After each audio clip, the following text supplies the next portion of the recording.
AI এর পর AGI, ডিজাইনাররা কি সত্যি ডাইনোসর হয়ে যাবে? চ্যাটজিটিপি, মিড জার্নি বা অন্যান্য এআই টুল নিয়ে যখন বিশ্ব মেতে আছে, তখন প্রযুক্তির পরবর্তী ধাপ এজিআই নিয়ে বাড়ছে আলোচনা। প্রশ্ন উঠছে, এজিআই এলে কি ডিজাইনারদের প্রয়োজনেই ফুরিয়ে যাবে? বিশেষজ্ঞদের মতে বর্তমানে আমরা যে এআই ব্যবহার করছি তা মূলত ন্যারো এআই।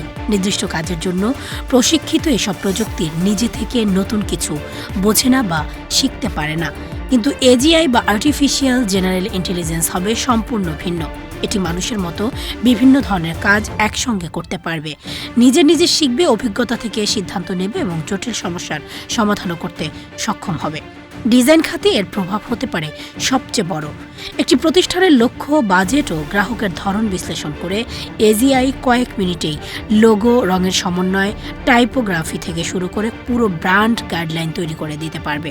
এমনকি বিজ্ঞাপনের ফলাফল দেখে তাৎক্ষণিকভাবে ডিজাইনের পরিবর্তন এনে আরও কার্যকর করে তুলতে পারবে এই প্রযুক্তি।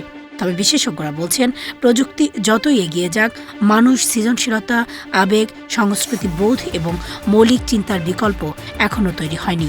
তাই ডিজাইনারদের বিলুপ্তি নয়, বরং নতুন বাস্তবতার সঙ্গে নিজেদের দক্ষতা ও কাজের ধরন বদলে নেওয়ার চ্যালেঞ্জই সবচেয়ে বড়। এজিআই আসছে, প্রশ্ন হলো আমরা কি তার জন্য প্রস্তুত?